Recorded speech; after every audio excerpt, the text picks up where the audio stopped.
4 months ago, we got this.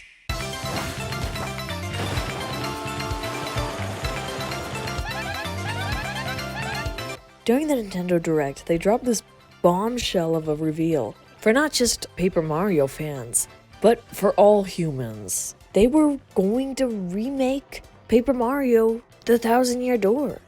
I don't think it's quite a remaster, let's say, where it's just upscaled and stuff, because some changes have definitely been made for the better. I think it is more close to a remake, and we're gonna see how much it's remade when the game comes out, but the trailer is already revealing. It's set to likely come out this year, and I wanted to take a moment to talk about the excitement of it beforehand, because this is a great game, and I think people's reactions can attest to this. Paper Mario The Thousand Year Door was the only main Paper Mario game I played as a child, and it was a wonderful experience. I picked up the Origami King when it came out, but I was disappointed. I was hoping for another great Paper Mario experience, but I wasn't met with that, and I wasn't the only one. It led me on this Paper Mario research journey because apparently Paper Mario fans are hurt. What I mean is that, for some reason, Paper Mario has been affected by restraints on the team who are making the games. Like, they are not allowed to do much of anything, thanks to, I guess, Miyamoto's, direction for the franchise. And because of that, it led them to just release games that aren't enjoyable. I don't quite know how to say it elsewise. The last few Paper Mario games have been soulless, not enjoyable. So I'm happy that the Thousand Year Door is igniting the fire of passion again for those fans, and I hope you can also pick up the experience and play as well. So let's look at what made the game so great, told through my lens. I'd love to hear yours though as well. Don't forget to like the video, subscribe for more content, and because it helps out the channel, I appreciate it. And I appreciate you just for watching and the attention, so let's begin. Let me at least tell you right now about some of the suppressed memories I have of the Thousand Year Door, things that really stuck out that I told her I do remember playing it as a young kid and whatnot, and some thoughts and characters still stick out really well because it's such a unique game with such unique characters, unique story. I feel like it's really engaging, it's awesome. That's why people love it. I can imagine, among other things. But no, I love the unique characters. I love the different plot lines and things, and it's fantastic. I also can remember being blown away by playable characters that aren't Mario that you could do in the game. You could at least do Peach. I think everybody remembers or knows that there's a portion where you play as Princess Peach and you get to unveil some of the story that way. It just felt so riveting, I guess, and the characters are great. Because once again, I think Thousand Year Door is loved by so many because it was a great Paper Mario game, and other Paper Mario games have not been great at all. Or at least they haven't had fans react in that way. I never played really any Paper Mario game other than Thousand Year Old Doors, except I did get Origami King when it came out because I wanted to revisit Paper Mario because I foolishly thought, hey, I liked Thousand Year Door, let me get the Origami King, it looks cool. No. I didn't finish it. I'll probably try and get back into it and try and finish, but the reason I couldn't was not because it looks really awesome. I think it looks visually fantastic, and I think Thousand Year Door looking like that or better or something, even the trailers we've seen so far, it looks so good. I can't wait. But no, the reason Origami King, I think I didn't like it and some others did not like it was because it was really boring and kind of restrictive. I think that's when I saw other content creators or people sharing their opinions of it, and more importantly, Paper Mario fans sharing their opinions of it, and how the Paper Mario series has been kind of a letdown, and Thousand Year Door is hailed as this awesome thing.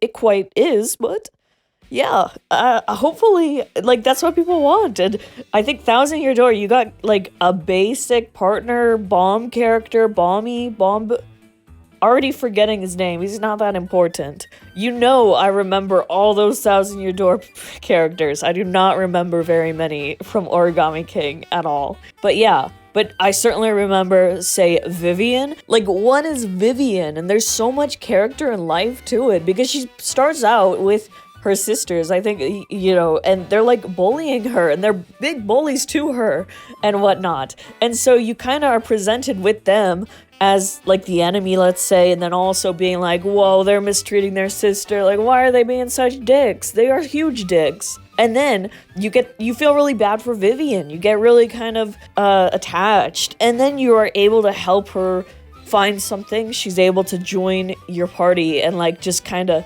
see that, you know, you, the player character, Mario, does something nice for her, and you can feel nice because, you know, you're helping her out a bit. And then she helps you out, and you have this awesome partner now, and she, like, broke away from her abusive sisters. And it's great. And even as a child, I'm like, yes, this is fulfilling. I love this. And each partner has their own unique entrance. Look at Flurry. I love that. Everybody has their own ability and stuff, and it's so unique and different and, like, fantastic. You're circling through a good number of them. It's great. Another particularly memorable character is the Yoshi Kid partner, and I think it's really memorable, at least for me too, because I'm like, you can choose different colors for this thing. Like, it's such a detail that there's so many different colors, but I love that stuff, because, you know, they didn't have to allow that or make different Yoshi Kids for the game, but they did, and they made it better that way. So I guess, you know, the Yoshi Kid thing around the glitz plot section is super exciting in and of itself. That's my favorite part, I think. And you get this Yoshi egg, and then there is a timer for when you can, like, you can keep track of time and then try and figure out, using that, you are able to time it to get a different colored Yoshi. And my favorite is that light blue one. I never was able to get it, but I love it. And I hope that we have these colors stay. I imagine they absolutely would still keep that in.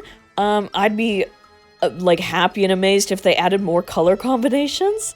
But even if they didn't, and they kept the like 7 that there is there, I'd be super happy again. And I think a lot of people would. It's such a small detail, but it's incredible. And I love using him, and he's such a kid Yoshi, and he can only like do a little float in the air, and he's kind of strained when Mario's on him, and he's doing that. I love those moments. Like, it has so much character. The game has so much character. It has so much, like, care put into them, which is something we haven't really seen all the time from Nintendo or Mario or all that. And when they're able to do that and put in that work to make things more, you know, memorable, an awesome experience, like, yeah, it's great. People are loving it. And it's gonna be fantastic. Dupless was also, like, my favorite character as a small child. I don't know why. I loved the Dupless storyline. Being able to, like, take Mario's name, Shadow, you get to play as, like, this shadowy Mario for a bit. Oh my gosh, I definitely want to boot up the game and play through again, just to get a big refresher, because it was so fun. I don't know why the Dupless's design resonated with me so much, but I love it so much. Like, I don't know, it's silly. He's just so cute.